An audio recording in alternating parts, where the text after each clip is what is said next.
Hello, YouTube friends and followers. So here I'm going to try an interesting experiment. Of course, I'm in the bathroom. This is the only place I have in this house that has good light. And I have this Bosch & Lomb Phoropter, which is what they use to test your eyes at the eye doctor. And what I want to demo is, here we have a typical iPhone that has a camera and records. And I want to basically show you how the iPhone will autofocus through many diopters of change that I can induce by this Phoropter machine. So on the Phoropter, there's a knob in the front here where I can basically use a plus lens or minus lens to simulate farsightedness and nearsightedness. So if I wanted to, say, simulate nearsightedness, I could change with this knob a lens which will go in front of the camera on the iPhone or someone's eye. So here I can change this knob and you'll see the numbers will change. The white numbers will be a far-sighted lens or a plus lens, and the minus numbers will be nearsightedness. So right now I have this thing on 0, and at 0 there's no lens at all. So if there's no lens, I can put my finger through here and come out the other side, which is what I can do right now. There's no lens in here whatsoever. And so now I'm going to put the iPhone onto record mode.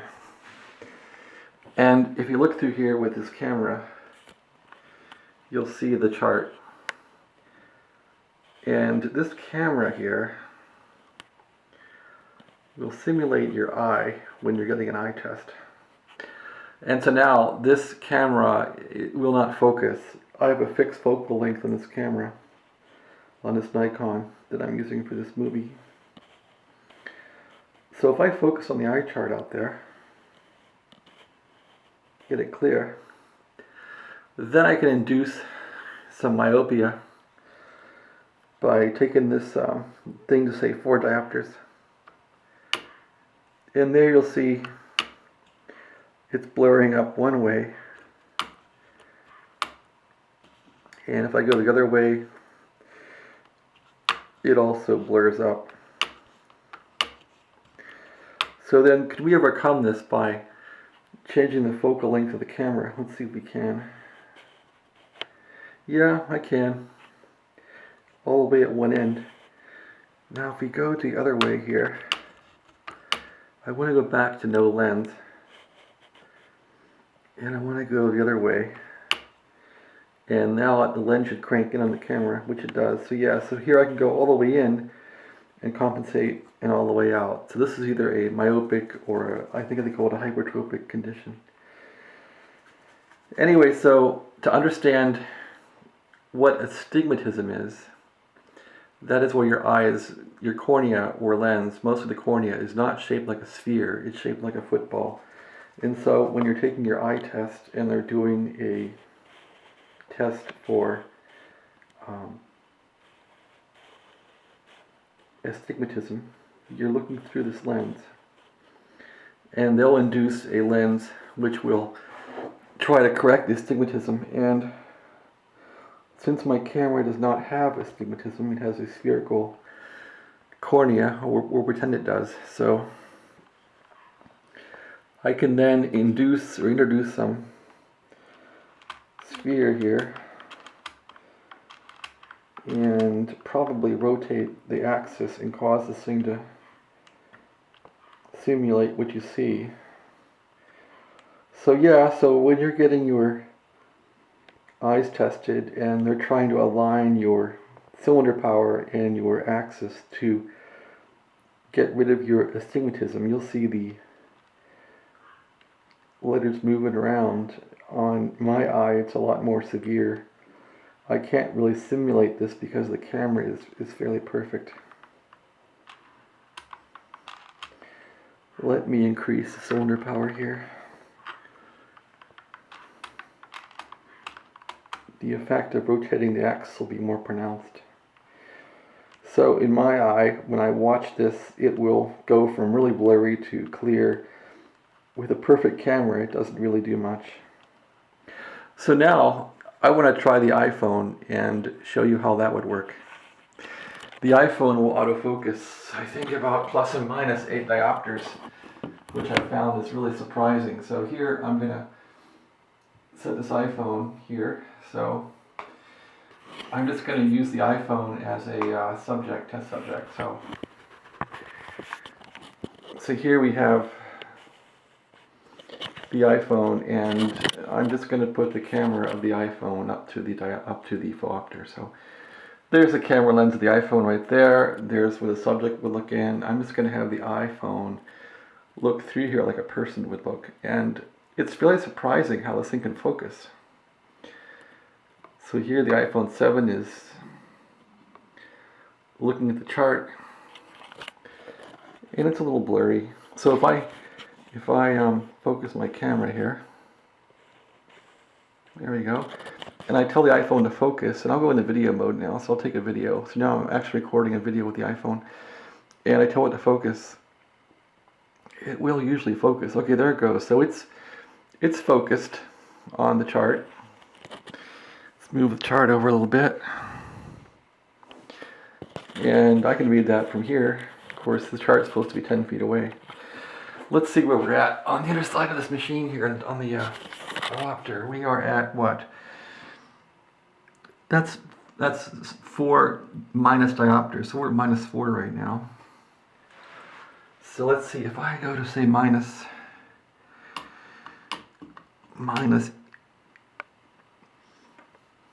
8 diopters, it goes in 4 diopter increments. So there's minus 8 diopters, and the iPhone will focus. So this is like a nearsighted person. So now minus 8, which is a really strong prescription, and the iPhone is still focusing through this Phoropter. So now I want to take it down to say nearsightedness of minus 12 diopters. There's minus 12. And the iPhone can still do a good job in focus with minus 12 diopters. Let's go to minus 16 diopters. Let's make sure I did that right. Is that minus 16? Yes, it is. Let's go to minus, whoops. Let's go a little stronger here. So the ability of the iPhone lens to focus really outdoes the eye greatly, which is interesting to me. So now I'm going to take this thing to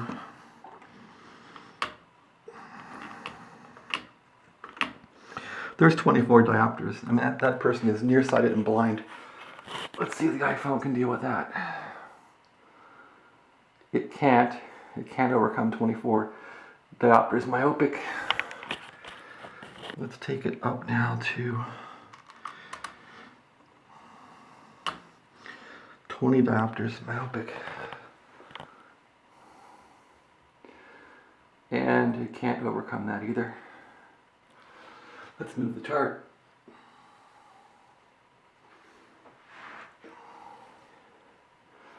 No, it won't do 20. Let's take it back to 18 diopters. Okay, there's 18 diopters, and yes, the phone can compensate for myopic or nearsightedness with 18 diopters.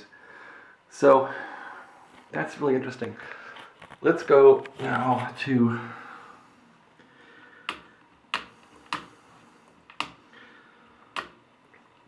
there's 4 diopters, farsighted, and I'm going to now experiment with that. So there's 4 diopters.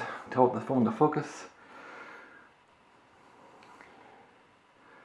Yep, we can do 4 diopters. Nearsighted, no problem. Let's try 8 diopters, nearsighted or farsighted. No, the iPhone won't do that. So the iPhone will compensate a bit for farsightedness, but it really does a good job with nearsightedness. Now, okay, there's 4 diopters plus cylinder, which is nearsighted. There's no lens right there at all. And I want to crank this thing over to say like 8 diopters nearsighted. Let's try that and experiment with it. So here I'm going to go 8 diopters nearsighted, or we can go to 12. Okay, there's 12 diopters nearsighted. And we know the phone can focus on that, so we'll focus it again. And sure enough, the iPhone can focus on that. Get my camera focused on that image. So you can see it's nice and clear. Now, what I want to do is simulate somebody with a astigmatic condition. So I have astigma in my eyes, and if I get my glasses here and put those in front of the iPhone, I will simulate a lens with an astigmatism, and that ought to be interesting to try. And this lens is probably, I don't know, 3 or 4, maybe a combined power of 5 or 6 minus diopters. So let's put the glasses on the iPhone here. So we'll just insert it over the camera lens like that. Okay, now the glasses are in line with the lenses in the Phoropter. And it's not great, but whoops. This is kind of a kludge, right? But it's fun. Okay, let's get these glasses in here. Get them to stay. There, they're in. Nope, they're not. So much for not practicing this, right? Okay, get these glasses in here. Not having a great time with this. It's hard with one hand to do this right. Okay, the glasses are in. I tried this before I filmed it and it worked pretty neat. Okay, so I'm going to use a soap dish here, right? Don't laugh. To hold the glasses up. That's how I did it before. Soap dish. Okay, now, yep, now the glasses are in line with the subject. So we're simulating a subject with glasses. And the iPhone is still correcting. And I think I have this thing cranked on what? It's cranked on 12, so it's probably correcting 12 on the Phoropter, and probably like combined on the glasses about 5, that's minus 12, 13, 14, 15, 16, minus 17 diopter correction. And so now I want to simulate if I can detect and correct astigmatic condition, because the glasses are astigmatic, so those will induce an astigmatism in my experiment here. So I'm already at a cylinder power of 2.5 positive cylinder. So let's vary the axis here. So we're going to change the axis on the Phoropter like this and see what effect that has on our image on the iPhone here. So the iPhone is trying to continuously focus, right? And I'm just going to change the axis. And this is what you'll see when you're getting your eyes tested and you see the optometrist changing the axis. So I don't see a huge change in the image coming out of the iPhone lens. I can see things moving around when the axis changes, but it doesn't blur out. So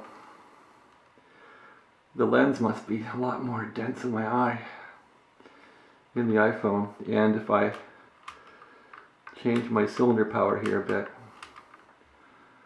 there really isn't much of a difference. So What does this prove? Well, when you're getting your eyes tested and you're looking for cylinder, this is kind of what you see.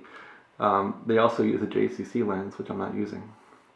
But what you want to do when you're getting your astigmatic condition corrected, the doctor will basically put cylinder power lenses in front of this. I'm trying to focus the camera on the phone here. He'll basically change your cylinder power, and you'll see the little cylinder lenses going by, and he'll also change your axis. So that's what he's doing. He's going like, say, is 1 better or 2 better, or 3 better or 4 better. So I find it's easier if you can turn these knobs yourself, because you have direct control over what you see. Anyway, interesting. And if we take the camera away now, the iPhone away, and stop the video, take the glasses away, and we take the soap dish away here. Then again, we can look through here with the Nikon camera, which does not autofocus, and take a look at the chart. It's probably going to be blurry because... Okay, so I can focus the lens on the Nikon here. What I'm wondering is, can the Nikon focus a number of diopters? So if I put the Nikon onto automatic mode here, so it will automatically focus on the letters. Now the Nikon is autofocusing. What good of a job does it do? Not terribly well. Well, it recognizes letters and it's trying. Okay, I'm going to change the steer power here a bit. And you can hear the Nikon focusing. So cameras have a lot more of a focal length change than your eyes do. Interesting, but we're probably not proving much here. Anyway, thanks for watching the video. And this is what I've been doing. I've been messing around with Phoropter, trying to do some experiments and see how the iPhone would change. iPhone looks to go about 22 diopters minus, and it goes about 4 diopters plus. So that is pretty wild. If you had bad vision, you could use an iPhone to see things a lot better. So thanks for watching, and I hope this video was at least entertaining for you. Have a great day.